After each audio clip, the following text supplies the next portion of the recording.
As I filed for divorce, I felt a strange sense of finality wash over me. "I'll be taking the house and the car," Tom said coldly, his words cutting through me like a sharp knife. "I know it'll be tough, but hang in there." His smile, so eerily indifferent, hurt me more than any insult ever could. How could he do this to me? Leave me when I was sick? Wasn't our promise to face challenges together? I couldn't stop crying, overwhelmed by the shock of his cruel words and his heartless attitude. My chest felt tight, as if my heart was being squeezed with every passing second. How could he abandon me like this? How could he leave when I needed him most? I never imagined that our love, once so pure and full of promise, would come to this. The man I had given my heart to, the man who had once been so tender and loving, was now a stranger. The more I thought about it, the more I realized I couldn't forgive him. His betrayal cut deeper than any physical pain could. And though my body was failing me, my resolve grew stronger. I would make him feel the weight of his actions. This marked the beginning of my next chapter, a chapter of revenge. My name is Anna, and at 45 years old, I had always dedicated myself to being a devoted housewife. I poured my energy into caring for our home, making sure everything was perfect for my husband Tom. I used to cherish the days we spent together, long conversations, shared laughter, and the quiet comfort of his presence. When we met through a mutual friend, he was everything I ever wanted, charming, confident, and full of life. He made me feel like the luckiest woman alive. We were happy, genuinely happy, and I believed our love would carry us through whatever life threw our way. But that was before the changes began. As the years passed, Tom started to drift away from me, pulled by the stresses of his job. His career never seemed to take off, and despite my constant encouragement to improve his qualifications, he resisted. His reluctance frustrated me, especially as I watched my own career flourish. I worried about our future, about what would happen if I became ill or we had children. I suggested he apply for a position at my company, an administrative role that didn't require special qualifications. I thought it could offer him a chance to improve his situation, but he lashed out. "Why are you making decisions about my job without consulting me?" he snapped. "Just because you're my wife doesn't mean you can interfere in my career." His words stung. I had only wanted to help, to look out for his future. But he seemed to see my concern as a betrayal. That was the first crack in our marriage, a crack that slowly widened over time. Tom's behavior towards my family, especially my mother, only made things worse. My mother had always been kind and generous, often visiting our home to help when I was busy. She'd cook for us, clean, and store meals in the fridge, always with a smile. But Tom's irritation with her grew. One day, after returning home from work, he snapped when he saw her in the living room. "You're here again." His words were harsh, uncalled for, and I was stunned. I tried to reason with him. "Tom, please think about how Mom feels. She's always looking out for us, doing things for us. Can't you show her some respect?" But he wouldn't listen. "All I want when I come home is to relax," he said. "It's exhausting having someone around all the time." His words felt like a slap in the face. How could he be so ungrateful? My mother, who had given so much of her time and love to help us, was now the target of his bitterness. It tore me apart to see him treat her this way. Then something much more serious happened. I became ill. One day, I fainted at work, and the next thing I knew, I was in a hospital bed. The doctors told me I had cancer. It was caught early, but the road ahead was going to be long and grueling. I braced myself for the harsh treatments, but what I wasn't prepared for was Tom's cold indifference. When I called him, hoping for some comfort, he didn't respond for hours. When he finally arrived at the hospital, he barely seemed to care. "How are you feeling?"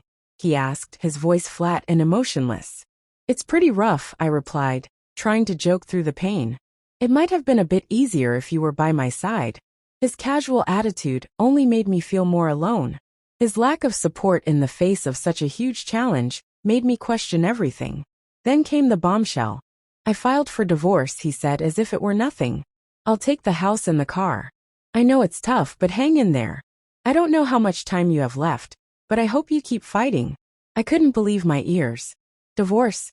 In the middle of my cancer diagnosis? Had he really just said that? My mind raced with 1,000 questions, but the one that stood out was, Didn't we promise to face everything together? I felt a rush of anger and heartbreak, but beneath it all, something else stirred. A cold resolve. I would not let him get away with this. Wait, are you serious?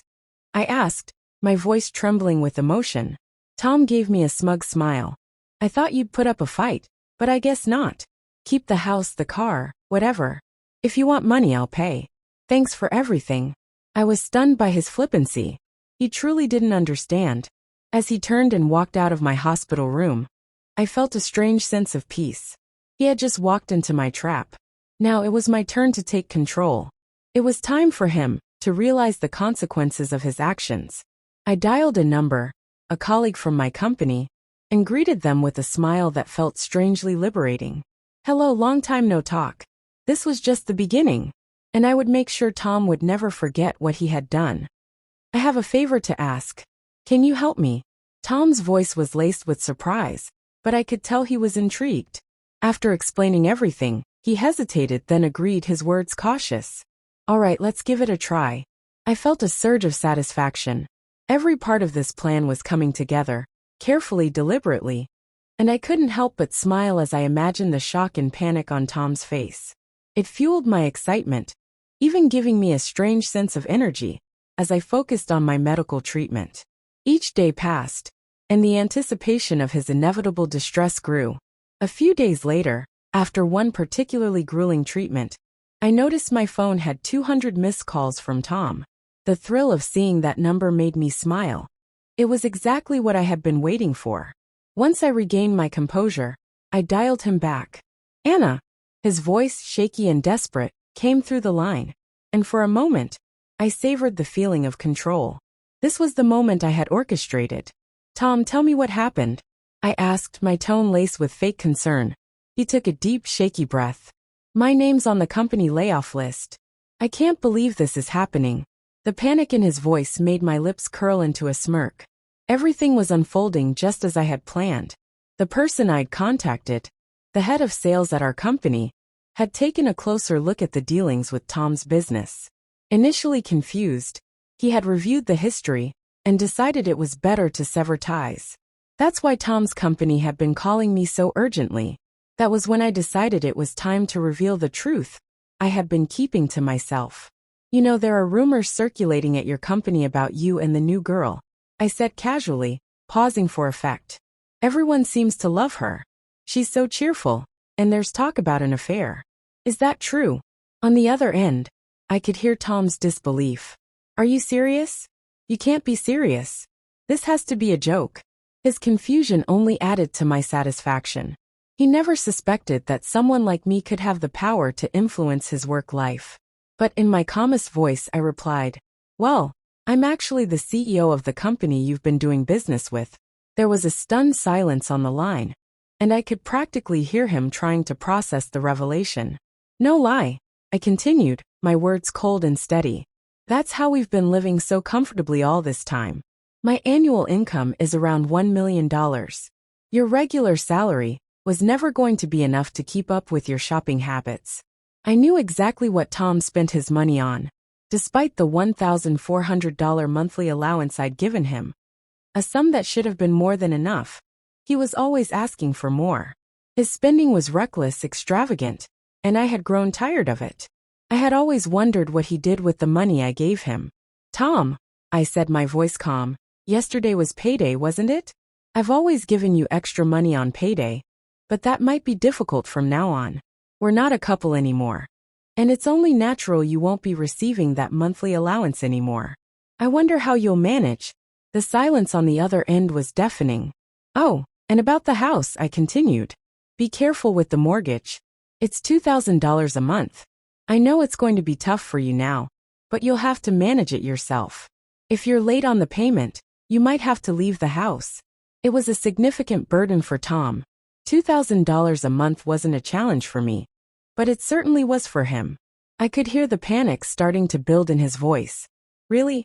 That's crazy. His words faltered, his disbelief palpable. I'm not joking, Tom. This is what happens when you treat people poorly. When you take advantage of me and pursue only your own desires. This is the result. This is your doing. For a moment he was silent, and I could hear the desperation in his voice when he finally spoke. I've been laid off. What am I going to do? How am I going to pay the rent this month? I don't know how I'm going to get by. His voice trembled with fear, and for a second, I almost felt pity. But I knew that this was the consequence of his choices. If he had treated me with the respect I deserved, perhaps things could have been different. Tom, defeated and unsure, stayed silent for what felt like an eternity. Finally, he spoke again, his voice shaky. Anna, please. Can we reconsider? Can we start over? I realize now how important you are to me. The thought of losing you, it terrifies me. His words hit me harder than I expected, stirring up memories of the man I once loved. The man who had promised to always be by my side, to face challenges together. Could it be possible to forgive him? But then reality set in. After everything he had done, his reckless spending, his abandonment when I needed him most. His words seemed empty, hollow. I had suffered so much, and now he wanted to come back, only when things got difficult for him. Stop it, Tom, I said firmly. We're done. I've chosen a new path, and I can't go back. There was sadness in his voice, but it no longer moved me. Please, Anna. I love you. If you change your mind, I'll be here. I couldn't let myself be swayed. Enough. Don't you have someone else now? A new girlfriend, perhaps? You should focus on her. I knew about the affair. How Tom had moved on to another woman, while I was fighting for my life. His declarations of love now felt like nothing more than manipulation. He had turned to me only when he needed something, but when I needed him, he was nowhere to be found. We can't be together anymore. Go spend time with her. Forget about me. If you need to contact me, speak to my lawyer. I hung up the phone, my decision final. I had moved on, and I wasn't going to let him drag me back into his web of lies and selfishness. According to my lawyer, Tom continued to try and contact me, but my decision was clear, and the lawyer made sure to block him completely from reaching out. Eventually, my lawyer suggested pursuing damages. At first, I hadn't considered it, but the idea of seeking compensation for the betrayal I had suffered seemed only right. After investigating Tom's new partner, I found that her financial situation was as unstable as his. Her family was furious when they discovered her involvement with him, and she had to go back home to work. Life had a way of coming full circle. In the end, I had won. I had recovered from cancer, and my doctors were amazed at how quickly I had healed. When I returned to the office, I found a letter from the supportive sales manager. His kind words lifted my spirits, and although some colleagues offered to set me up with someone new, I decided to take a different path. After everything I had been through, I wanted to cherish the time I had for myself. I had learned to focus on my own happiness, free from the toxic hold of my past marriage. My future was mine to shape, and I would do so on my own terms.